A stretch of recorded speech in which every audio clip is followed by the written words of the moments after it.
రామాపురంలో శారద అంటే తెలియని వాళ్ళు లేరు. ఒకప్పుడు సాధారణ గృహిణిగా ఉన్న శారద తన చేతి ఆవకాయ పచ్చడితో ఊళ్ళో పెద్ద వ్యాపారవేత్తగా మారింది. ఆమె పెట్టిన శారదా స్పెషల్ ఆవకాయ వ్యాపారం 3 పువ్వులు 6 కాయలుగా వర్ధిల్లుతుంది. దాంతో శారదకు విపరీతమైన డబ్బు, దాంతోపాటే అహంకారం కూడా వచ్చింది. ఆమె భర్త ప్రసాద్ మాత్రం ఎప్పటిలాగే శాంతంగా ఉంటాడు. వీరికి 3 కొడుకులు: రమేష్, సురేష్, అరుణ్. 3 పెళ్లికి సిద్ధంగా ఉన్నారు. శారద మాత్రం తన స్థాయికి తగ్గ కోడళ్ళు రావాలని కోరుకునేది. ఒకరోజు శారద తన పెద్ద హాల్లో పట్టుచీర కట్టుకుని మెడనిండా బంగారు నగలతో డబ్బులు లెక్కబెడుతూ కూర్చుని ఉంటుంది. ప్రసాద్ పక్కనే న్యూస్ పేపర్ చదువుతూ ఉంటాడు. యావండి, చూసారా ఈరోజు కలెక్షను? మా నూరులో ఆవకాయ అంటే అది శారద ఆవకాయ ఉండాలి. వేరే ఎవరైనా పచ్చడి అమ్మాలంటే నా పర్మిషన్ తీసుకోవాలి. అంత ఎత్తికి నేను ఎదిగాను. ఎదిగావు శారదా, ఎదిగావు. కానీ డబ్బుతో పాటు పొగరు కూడా పెరిగింది. అది మంచిది కాదు. ఆహా, నీతులు చెప్పబాకండి. ఈ డబ్బు వల్లే కదా ఊరంతా మనల్ని గౌరవించేది. నా కొడుకులకి కోటీశ్వర్ల ఇల్లు నుండి సంబంధాలు వస్తున్నాయి. రేపు మాపో అలా పెళ్లిళ్ళు చేసి ఎత్తే ఈ ఇల్లు డబ్బుతో కలకల్లాడిపోద్ది. మన పిల్లలిష్టం ముఖ్యం కదా. వాళ్ళెవరిని ఇష్టపడితే వాళ్ళనే చేసుకోవాలి. నా కొడుకులు నా మాట జవదాట్రు అని వీళ్ళిద్దరూ మాట్లాడుకుంటూ ఉండగానే విధి విచిత్రం. 3 కొడుకులు 3 నిరుపేద అమ్మాయిల్ని ప్రేమించి పెళ్లి చేసుకుని నేరుగా ఇంటికి తీసుకొచ్చేస్తారు. గుమ్మం దగ్గర రమేష్, సురేష్, అరుణ్లు వారి భార్యలైన అనామిక, అవని, అంజలితో లోపలికొస్తారు. ఆ 3 కోడళ్ళు చాలా సాదాసీదా చీరల్లో ఎటువంటి నగలు లేకుండా నిరుపేదలుగా కనిపిస్తూ ఉంటారు. అమ్మా, నాన్న, మేం వచ్చేసాం. శారద షాక్ అయి చూస్తూ, రమేష్, ఎవర్రా ఇల్లు? ఈ బిచ్చగత్లని మన ఇంట్లోకి వచ్చారు? పని మనుషులా? మన ఇంట్లో ఇప్పటికే 2 పనోళ్ళు ఉన్నారు కదా. నమస్కారం అత్తయ్య, నేను అనామికని, రమేష్ గారి భార్యని. నేను అవని అండి, సురేష్ గారి భార్యని. నేను అంజలి, అరుణ్కి భార్యని. ఏంటి భార్యలా? నా కొడుకులకి పెళ్ళేంటి? నా పర్మిషన్ లేకుండా ఇంత పని చేస్తారా? అమ్మా, కోప్పడకు. మేం ప్రేమించి పెళ్లి చేసుకున్నాం. వాళ్ళు పేదవాళ్ళు కావచ్చు, కాని మంచి మనసున్న వాళ్ళమ్మా. మంచి మనసా?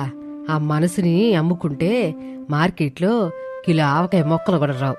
చీచి, నా స్థాయి ఏంటి, నా హోదా ఏంటి? ఈ ఊరిలో ఆవకాయ క్వీన్ అని పిలిపించుకునే శారదా కోడల్లో ఎట్ట మాసిపోయిన గొడ్డలతో ఉంటారా? శారదా, నోరు అదుపులో పెట్టుకో. వాళ్ళిప్పుడు మన ఇంటికి కోడళ్ళు. అమ్మాయిలు, మీరు లోపలికి రండి. ఆగండి, ఈ ఇంట్లోకి రావాలంటే నా షరతులకు ఒప్పుకోవాలి. మీరు నా కోడళ్ళగా ఉండాలంటే పని మనుషుల కంటే హీనంగా బ్రతకాలి. ఎందుకంటే మీరు తెచ్చిన కట్నం 0, మీ దగ్గరున్న ఆస్తి 0. అత్తయ్య, మా దగ్గర డబ్బు లేకపోవచ్చు, కానీ కష్టపడి పనిచేసే తత్వం ఉంది. మా భర్తల కోసం, ఈ కుటుంబం కోసం మేమెంత కష్టమైనా పడతాం. ఆహా, డైలాగులు బాగానే ఉన్నాయి. సరే ఉండండి, కానీ ఈ ఇంట్లో మీకు తినడానికి మాత్రం మిగిలిపోయిన అన్నమే. కట్టుకోవడానికి నా పాత చీరలే దొరుకుతాయి. నా ఆవకాయ వ్యాపారంలో వచ్చిన లాభం 1 రూపాయి కూడా మీకు దక్కదు. పర్లేదు అత్తయ్య, మీ ఆశీర్వాదం ఉంటే చాలు. నా ఆశీర్వాదం కావాలంటే ముందెళ్ళి ఆ గోడౌన్లో ఉన్న 10 బస్తాల మామిడికాయలు కడిగి మొక్కలు కోయండి. అదే మీకు ఫస్ట్ నైట్ గిఫ్ట్. అలా పేద కోడలు 3 శారద ఇంటికొచ్చారు. శారద చెప్పినట్టే వారిని చాలా హీనంగా చూసేది. రోజంతా మామిడికాయలు కోయించటం, కారం కలిపించటం, నూనె పోయించటం వంటి చాకరీ చేయించుకునేది. కాని వారికి చిల్లి గవ్వ కూడా ఇచ్చేది కాదు. భర్తలు అడిగితే మీ భార్యలకు నేను పని నేర్పిస్తున్నాను అని దబాయించేది. అలా 1 వారం తర్వాత పెరట్లో అనామిక, అవని, అంజలి 3 కూర్చొని మామిడికాయలు కోస్తున్నారు. వారి చేతులు కందిపోయి ఉంటాయి. అక్క, ఇక నా వల్ల కాదు. ఈ కారం ఘాటుకి కళ్ళు మండుతున్నాయి.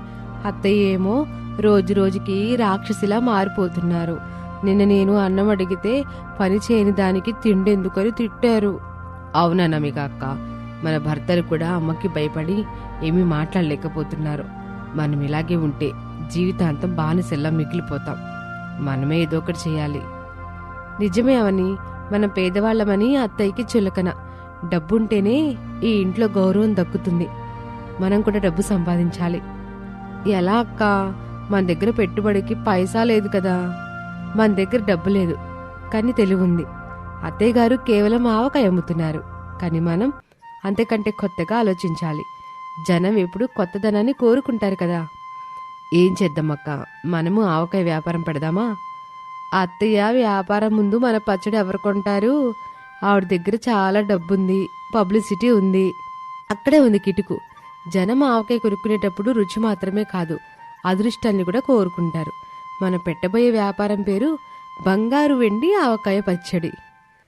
బంగారు వెండి ఆవకాయ అంటే పచ్చళ్ళలో బంగారం వేస్తామా? అవును, మన పచ్చళ్ళలో అక్కడక్కడ చిన్న చిన్న బంగారు కాసుల్లాంటివి వెండి నాణ్యాలు కూడా పెడదాం. అంటే లాటరీ సిస్టమ్ లాగా అన్నమాట. ఎవరి జాడీలో అయితే బంగారం వస్తుందో వాళ్ళు లక్కీ. వావ్, సూపర్ ఐడియా అక్క.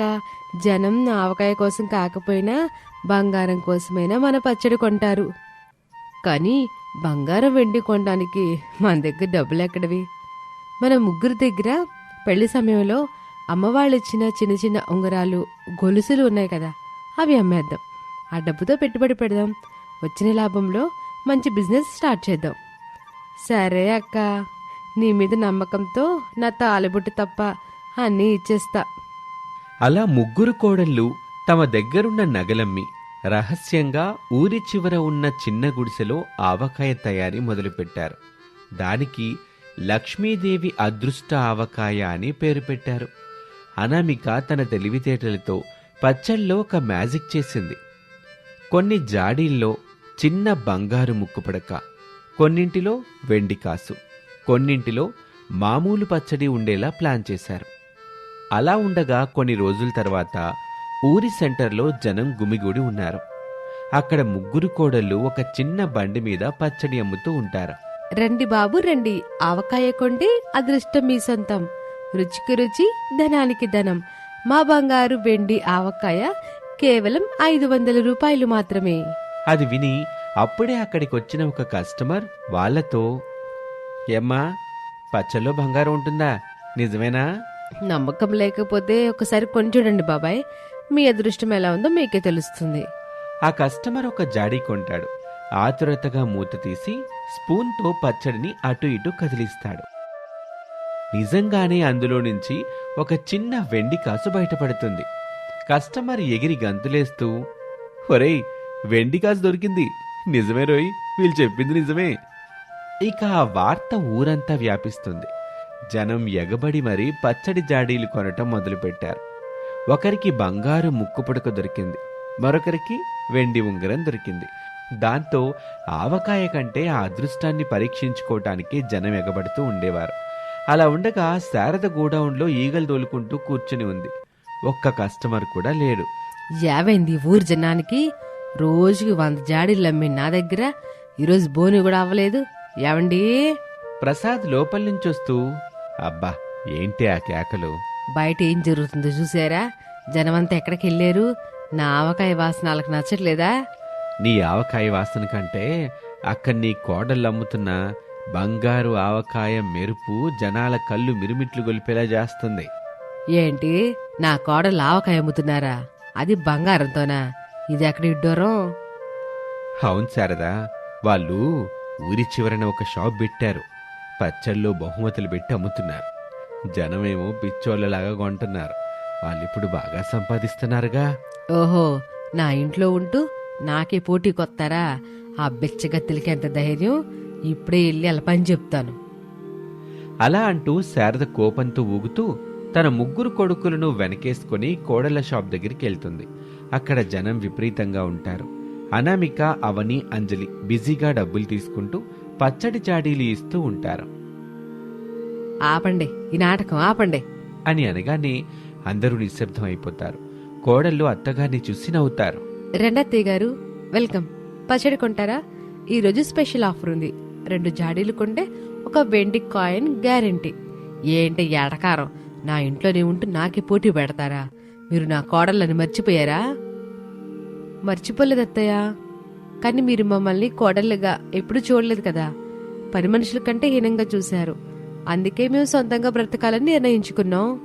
అవునత్తయ్య, మా పేదరికాన్ని చూసి నవ్వారు. ఇప్పుడు మా తెలివితేటలు చూసి ఏడుస్తున్నారు. ఏ రమేషు, సురేషు, రే అరుణు, ఏంట్రా ఇది? చూస్తున్నారేంటి? మీ పెళ్ళాలను అవమానిస్తున్నారు. లాగి కొట్టండి ఒక్కొక్కదాన్ని. సారీ అమ్మా, వాళ్ళు చేస్తుంది తప్పేం కాదు. నువ్వు మమ్మల్ని వాళ్ళని ఎప్పుడూ నీ కింద బానిసలాగానే చూసావు. వాళ్ళు తమ కష్టంతోనే పైకొచ్చారు. అవునమ్మా, వాళ్ళు సంపాదించిన డబ్బుతో నిన్నే మాకు కొత్త బైకులు కూడా కొనిచ్చారు. నువ్వు కనీసం ఎప్పుడైనా మాకు పాకెట్ మనీగైనా ఇచ్చావా? నీ అహంకారం వల్ల మేము నలిగిపోయామమ్మా. ఇప్పుడు మా భార్యల వల్ల మాకు గౌరవం దక్కుతుంది. మేమైతే వాళ్ళ వైపే ఉంటాం. ఏంటి, కన్న కొడుకులు కూడా నాకెదురు తిరుగుతారా? ఇదంతా ఈ మాయలాడి కోడళ్ల పని. సరే చూద్దాం మీ వ్యాపారం ఎంతకాలం సాగుతుందో. నేనే మీ మీద కేసు పెడతాను. జనాల్ని మోసం చేస్తున్నారని ఫిర్యాదు చేస్తా. అత్తయ్య గారు, మీరు ఎవరికి ఫిర్యాదు చేసినా భయం లేదు. మేం పచ్చళ్ళలో వేస్తున్నది నాణ్యమైన బంగారం, వెండి. మా లాభంలో కొంత భాగం కస్టమర్లకు ఇస్తున్నాం. ఇందులో మోసం లేదు, దగా లేదు. కేవలం వ్యాపార తెలివితేటలున్నాయి. కావాలంటే మీరు కూడా ఒక జాడీ కొని చూడండి. అది విన్నాక శారదకు ఏం మాట్లాడాలో తెలియదు. అక్కడి నుంచి అవమాన భారంతో వెనుతిరుగుతుంది. ఇంటికి వెళ్ళాక ఆమె వ్యాపారం పూర్తిగా పడిపోతుంది.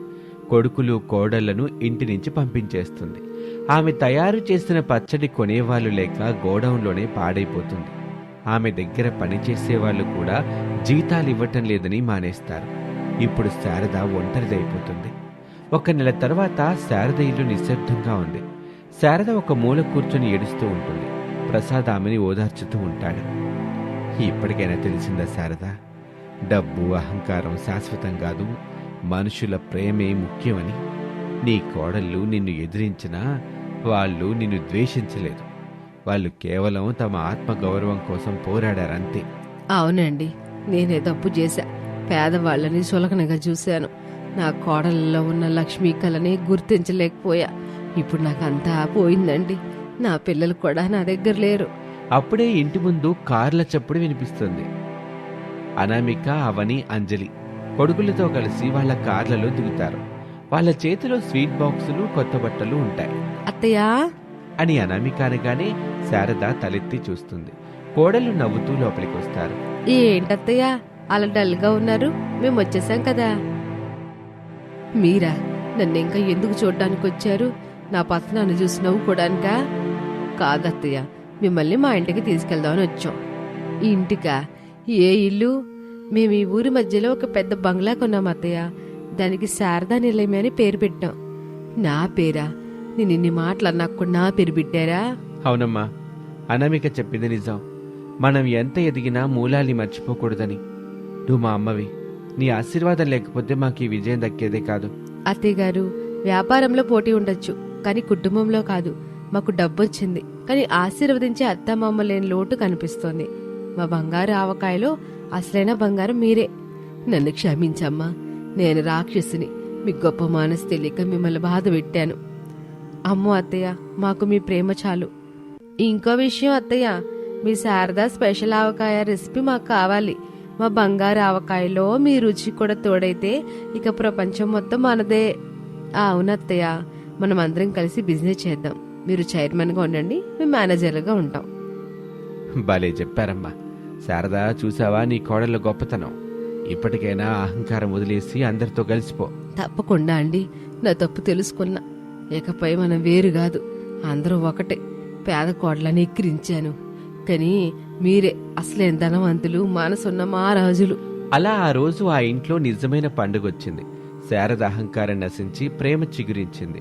3 కోడళ్ళు, అత్తగారు కలిసి శారదా అండ్ కోడల్స్ బంగారు ఆవకాయ అనే కొత్త బ్రాండ్ మొదలుపెట్టారు. ఒకప్పుడు పేద కోడలుగా వచ్చిన వాళ్ళు తమ తెలివితేటలతో, ఐకమత్యంతో ఆ ఇంటికి నిజమైన లక్ష్మీదేవిలయ్యారు. అత్తాకోడళ్ళు కలిసుంటే ఆ ఇల్లే నందనవనమని నిరూపించారు. అందరూ సుఖ సంతోషాలతో గడుపుతున్నారు.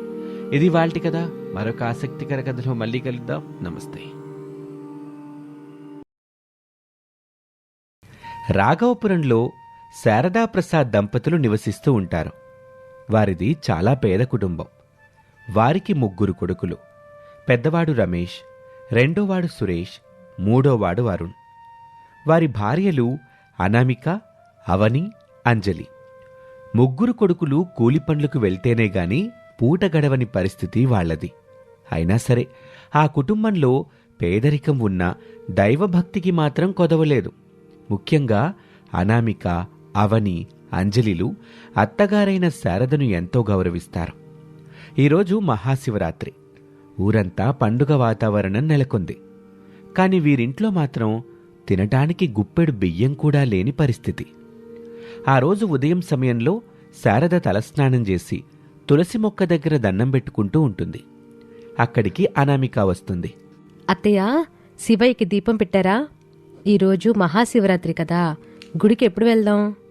అమ్మా అనామిక, దీపమైతే పెట్టాను గాని నా మనసులో మాత్రం ఏదో బాధగా ఉందమ్మా. పండగ రోజు కూడా మన ఇంట్లో పస్తులుండాల్సి వస్తుంది అని దిగులుగా ఉంది. అయ్యో అత్తయ్య, అదేం మాట? శివరాత్రి అంటేనే ఉపవాసం కదా, మనకెలాగో తినటానికి ఏమీ లేదు. ఆ శివయ్యే మనతో స్వయంగా ఉపవాసం చేయిస్తున్నాడేమో. దీన్ని కూడా మన మంచికే అనుకుందాం. నీ నోటి నుంచి వచ్చే మాటలేంటంటే నాకు కొండంత ధైర్యం వస్తుందమ్మా. కానీ చిన్న కోడల్లో అవని, అంజలి పరిస్థితి ఏంటో. పాపం వాళ్ళు ఆకలికి తట్టుకుంటారో లేదోనమ్మా. ఇంతలో అవని, అంజలి అక్కడికొస్తారు. ఇద్దరూ తలస్నానాలు చేసి విభూది పెట్టుకుని ఉంటారు. అత్తయ్య, మీరు మా గురించి కంగారు పడకండి. ఈరోజు మేం కూడా అక్కతో పాటు నిర్జల ఉపవాసం ఉంటాం. అవునత్తయ్య, రాత్రంతా జాగారం ఉండి శివయ్యని పూజిస్తాము. మన కష్టాలు తీరాలంటే ఆ దేవుడి దయ ఉండాలి కదా. సంతోషం తల్లి. మీ భక్తిని చూస్తుంటే ఆ పరమేశ్వరుడు తప్పక కరుణిస్తాడని అనిపిస్తుంది. సరే, మరి పూజకు కావలసిన పత్రి, మారేడు దళాలు ఎక్కడి నుంచి తెద్దాము? కొబ్బరికాయ కొనడానికి కూడా చేతిలో చిల్లి గవ్వలేదు. అత్తయ్య, ఆ శివయ్యకి అభిషేకాలు, ఆభరణాలు అక్కర్లేదు. గుప్పెడు మారేడు దళాలు, కాసిని నీళ్లు ఉంటే చాలు, సంతోషిస్తాడు. మన పెరట్లో ఉన్న మారేడు చెట్టు నుంచే ఆకులు కోసుకొస్తాను. నేను వెళ్ళి నది నుంచి బిందెతో మంచినీళ్ళు తెస్తానత్తయ్య. అభిషేకానికి అవే వాడదాం. నేను దీపారాధన కోసం నూనెందో లేదో చూసి వత్తులు సిద్ధం చేస్తాను. ఇలా 3 కోడళ్ళు తలా ఒక పనిని పంచుకొని శివరాత్రి పూజకు ఏర్పాట్లు చేస్తారు. ఇక మధ్యాహ్న సమయం అవుతుంది. రమేష్, సురేష్, అరుణ్ పనుల నుంచి ఇంటికి తిరిగొస్తారు. వారి మొహాలు వాడిపోయి ఉంటాయి. ప్రసాద్ అరుగు మీద కూర్చుని ఉంటాడు. కొడుకులు రావటం చూసి లేచి నిల్చుంటాడు. ఎరా రమేషు, ఈరోజు పండగ గదా, పని దొరికిందా? ఏమైనా డబ్బులు తెచ్చారా? ఇంట్లో ఆడాలు పాపం ఉపవాసం ఉన్నారా? రేపటికైనా బియ్యం కొనాలిగా. లేదు నాన్న, ఈరోజు పండగ కదా అని ఎవరూ పనివ్వలేదు. అడిగిన చోటల్లా లేదనే చెప్పారు. అవునాన్న, ఊరంతా గుడి దగ్గరే ఉన్నారు. పొలం పనులు కూడా ఆపేశారు. మన చేతిలో ₹1 కూడా లేదు. పాపం అంజలికి ఏమైనా పళ్ళు పలహారాలు తీసుకొద్దాం అనుకున్నాను, కానీ ఖాళీ చేతులతోనే వచ్చాం. ఇంతలో శారద, కోడలు బయటకొస్తారు. ఏవండి, మీరొచ్చారా? బాధపడకండి. ఈరోజు ఎలాగో ఉపవాసమే కదా, రేపు శివయ్య దయ వల్ల ఏదో ఒక దారి దొరుకుతుందిలేండి. అవునండి, మీరు వెళ్ళి కాళ్ళు చేతులు కడుక్కొని రండి. మనందరం కలిసి ఇంట్లోనే చిన్నగా పూజ చేసుకుందాం. అరుణ్, నువ్వు బాధపడకు, నాకు ఆకలిగా లేదులే. మనం ఈ రాత్రి జాగారం ఉండి భజన చేద్దాం. శారద, చూశావా మన కోడలు ఎంత గొప్పవాళ్ళు? కడుపులో ఆకలున్నా మోహన్లో మాత్రం చిరునవ్వు చెదిరిపోవటం లేదు. వీళ్ళే మన ఇంటికి మహాలక్ష్ములు. అవునండి, పదండి పూజలు మొదలు పెట్టుకుందాం. అలా అనుకుంటూ ఉండగా సాయంత్రం అవుతుంది. సూర్యుడు అస్తమించి చీకటి పడుతుంది. ఆకాశంలో నక్షత్రాలు మెరుస్తూ ఉన్నాయి. శారద ఇంట్లో చిన్న మట్టి దీపం వెలుగుతూ ఉంటుంది. అనామిక, అవని, అంజలి, శారద, ప్రసాదు అలాగే 3 కొడుకులు శివలింగం ముందు కూర్చుని ఉంటారు. అత్తయ్య, ఇప్పుడు మొదటి జాము పూజ మొదలు పెడదామా? అట్టగేనమ్మా. రమేషు, నువ్వు ముందు శివలింగానికి నీళ్లతో అభిషేకం చెయ్యి. ఓం నమ శివాయ అంటూ రమేష్ నీళ్లను లింగంపై పోస్తాడు. అనామిక మారేడు దళాలను ఒక్కొక్కటిగా వేస్తూ, ఓం నమ శివాయ. అక్క, నా దగ్గర కొన్ని తెల్ల పూలున్నాయి, అవి కూడా వేద్దామా? వెయ్యవని. శివయ్యకి అలంకారం కంటే మనసు ముఖ్యం. అత్తయ్య, నాకొక సందేహం ఉంది. మనం ఇంత భక్తిగా పూజ చేస్తున్నాం కదా, శివయ్య మన పేదరికాన్ని ఎందుకు పోగొట్టట్లేదు? అమ్మా అంజలి, దేవుడు మనకు పరీక్ష పెడుతున్నాడు అనుకోవాలమ్మా. సంపదలున్నప్పుడు భక్తి ఉండడం గొప్ప కాదు. ఏమీ లేనప్పుడు కూడా దేవుణ్ణి నమ్ముకోవడమేనమ్మా నిజమైన భక్తి అంటే. పాండవులు అడవిలో ఉన్నప్పుడు కూడా కృష్ణుని వదలలేదు కదా. బాగా చెప్పావు శారదా. అమ్మా అంజలి, మన కష్టాలు మనకి ఎప్పుడు ఉండవమ్మా. ఈ రాత్రి జాగారం చేయటం వల్ల మన పాపాలన్నీ తొలగిపోతాయి.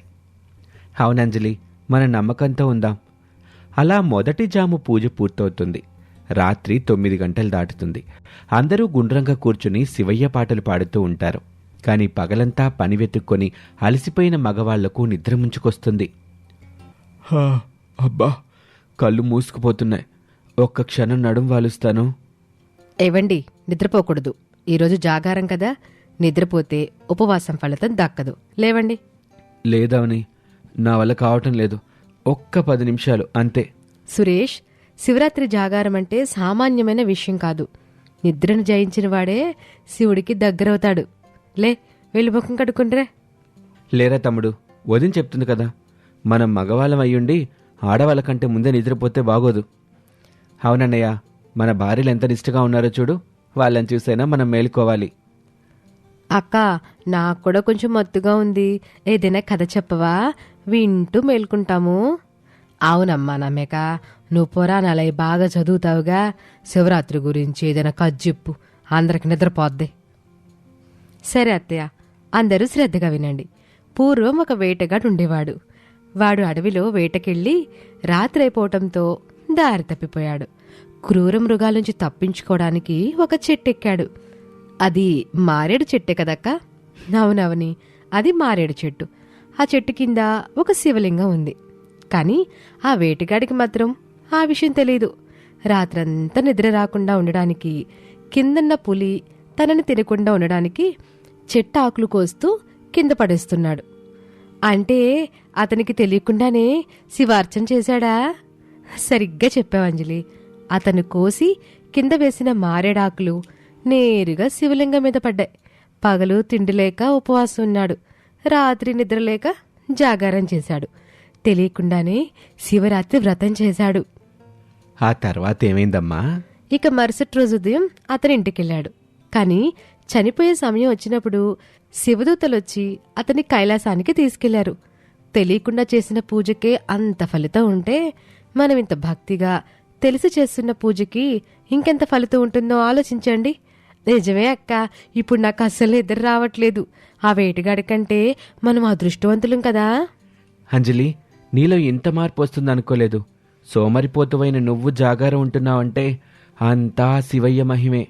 ఏం చేస్తాం, పేదవాళ్ళం కదా, కష్టపడితే గాని ఫలితం దక్కదు. అలా వాళ్ళు ఒక కథ విన్న తర్వాత అందరిలోనూ నూతన ఉత్సాహం వస్తుంది. ఇక అర్ధరాత్రి 12 గంటలవుతుంది. లింగోద్భవ కాల సమయం ఆసన్నమవుతుంది. అమ్మా, ఇప్పుడు లింగోద్భవ కాలం.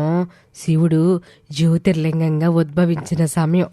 అందరూ నిలబడండి, మనం మహామృత్యుంజయ మంత్రం జపిద్దాము. అందరూ నిల్చొని చేతులు జోడించి మంత్రం జపిస్తారు. అలా వాళ్ళు మంత్రం జపిస్తూ ఉండగా గాలి గట్టిగా వీస్తుంది. దీపం రెపరెపలాడుతుంది. కాని ఆరిపోదు. అనామిక గబుక్కున చేతులడ్డు పెడుతుంది. శివయ్య, ఈ దీపం ఆరనివ్వకు తండ్రి. మా బతుకు దీపాలు ఆరిపోతున్నా నీ అఖండ జ్యోతిని కాపాడుకుంటాం. అక్క, నూనె అయిపోవస్తుంది, దీపం ఎలా వెలుగుతుంది? అయ్యో, ఇంట్లో నూనె పుట్టుకోలేదే, ఇప్పుడెట్టా? అత్తయ్య, కంగారు పడకండి. అలా అని పక్కన ఉన్న నెయ్యి గిన్నెలో అడుగున మిగిలిన కొద్దిపాటి నెయ్యిని వేలుతో తీసి ఒత్తికి రాస్తుంది. శివయ్య, మా దగ్గర నూనె లేదు, మా భక్తే ఇంధనం అనుకోండి. ఆ సమయంలో ఆశ్చర్యకరంగా దీపం మరింత కాంతివంతంగా వెలుగుతుంది. అద్భుతం అమ్మా అంజలి, నీ సమయస్ఫూర్తి మన ఇంటిని కాపాడింది. ఆ శివయ్య మనల్ని కరుణించాడు. చూడండి, దీపం ఎంత కళకళలాడుతుందో. మన కష్టాలు కూడా ఇలాగే తొలగిపోతాయని నాకు నమ్మకంగా ఉంది. అవునన్నయ్య, మన భార్యల పుణ్యం వల్లే మనకి అదృష్టం. అక్క ఇప్పుడు 3వ జాము పూజ చేద్దాం. శివయ్యకి నామాలు చదువుదాం. సరే అవని. ఓం శివాయ నమః, ఓం మహేశ్వరాయ నమః, ఓం సంభవే నమః. ఆ సమయంలో అందరూ అనామిక వెనుక గొంతు కలుపుతారు.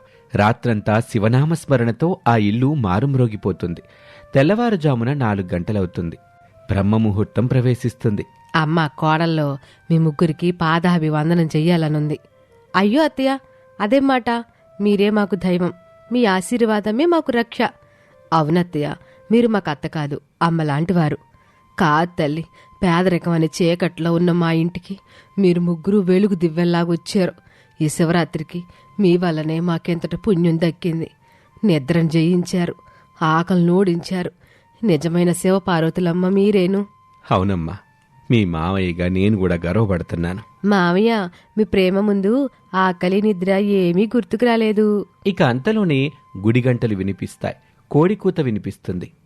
తెల్లవారింది, జాగారం పూర్తయింది. పదండి, అందరం కలిసి నదికి వెళ్లి స్నానం చేసి గుడికి వెళ్లి శివయ్య దర్శనం చేసుకునొద్దాము. పదండి, ఈరోజు నాకు చాలా సంతోషంగా ఉంది. ఏదో తెలియని శక్తి వచ్చినట్లుగా అనిపిస్తుంది. అలా అనుకుంటూ అందరూ నదికి వెళ్లి స్నానాలు చేసి ఊరి చివర ఉన్న శివాలయానికి వెళ్తారు. గుడిలో పూజారి గారు హారతిస్తూ ఉంటారు. వీళ్ళు వెళ్లేసరికి గుడిలో జనం తక్కువగానే ఉన్నారు. రండి ప్రసాద్ గారు, రండి. ఏమిటి ఈసారి కుటుంబం అంతా వచ్చారు? అవును స్వామి, నా కోడలు రాత్రంతా జాగారం ఉండి ఇప్పుడు దర్శనానికి వచ్చాం. చాలా సంతోషం. ఆ శివయ్య ఆశీస్సులు మీకెప్పుడూ ఉంటాయి. ఇదిగోండి తీర్థము ప్రసాదం పుచ్చుకోండి. అలా అంటూ పూజారి గారు ప్రసాదం ఇస్తారు. అనామిక, అవని, అంజలి ప్రసాదాన్ని కళ్ళకద్దుకొని స్వీకరిస్తారు. స్వామి, మేం పేదవాళ్ళం, దక్షిణది ఇవ్వలేకపోతున్నాం. పిచ్చి తల్లి, భక్తికి మించిన దక్షిణ ఏముంటుందమ్మా? మీ నిష్టే ఆ శివుడికి 1,000,000 వరహాలు అన్నట్లు నిన్న రాత్రి మన గుడి ధర్మకర్త గారు ఒక విషయం చెప్పారు. గుడిలో ప్రసాదాలు వండటానికి, పూలమాలలు కట్టడానికి నమ్మకమైన వాళ్ళు కావాలంట. మీరు ముగ్గురు కోడలు ఆ పని చేస్తారా? గుడి నుంచే మీకు నెల నెలా జీతము, ప్రతిరోజు ఇంటికి ప్రసాదము ఇస్తారు. ఈ మాట వినగానే శారద కళ్ళల్లో నీళ్లు తిరుగుతాయి. నిజంగానా స్వామి? మా కష్టాలు తీరిపోయినట్టేనా? అవును శారదమ్మా, ఆ శివయ్యే మీకు ఈ దారి చూపించాడు. మీ కోడళ్ల భక్తికి మెచ్చి ఈ అవకాశం వచ్చింది. ఈ రోజే పనిలో చేరండి. అక్క, విన్నావా? మనకి పని దొరికింది. ఇక మనం ఇంట్లో పస్తులుండాల్సిన పని లేదు. అవునంజలి, జాగారం ఫలితం వెంటనే దక్కింది. చూసారా, అనామిక చెప్పింది నిజమైంది. నమ్మకంతో చేసిన పూజ ఎప్పుడూ వృధా పోదు. వీళ్ళు గుళ్ళో సేవ చేస్తున్నారంటే మనకంతకంటే ఇంకేం కావాలి? ఇక మేం కూడా రెట్టింపు ఉత్సాహంతో పని వెతుక్కుంటాం. అనామిక శివలింగం వైపు చూసి దండం పెట్టుకుంటూ, శివయ్య, నీ లీలలు అద్భుతం తండ్రి. మాకు అన్నం పెట్టే దారి చూపించావు. ఈ జన్మంతా నీ సేవలోనే గడుపుకుంటాం. పదండింటికి వెళ్దాం. ఈరోజు ఈ పండగని నిజమైన పండగలాగా చేసుకుందాం. ముగ్గురు పేద కోడళ్ళు గెలిచి మన ఇంటి రాతనే మార్చేశారు. జై బోలో శంకర, హరహర మహాదేవ శంభో శంకర. అలా ముగ్గురు కోడళ్ళు చేసిన నిష్ఠతో కూడిన జాగారం వారి కుటుంబంలోని పేదరికాన్ని పారద్రోలింది. ఆకలిని ఓర్చి, నిద్రను జయించి వారు చూపించిన భక్తి ఆ పరమేశ్వరుణ్ణి కరిగించింది. ఆ రోజు నుంచి శారద ఇల్లు సిరి సంపదలతో, సుఖ సంతోషాలతో నిలిచింది. ఇది వాల్టి కథ. మరొక ఆసక్తికర కథలో మళ్ళీ కలుద్దాం. అంతవరకు సెలవు. నమస్తే.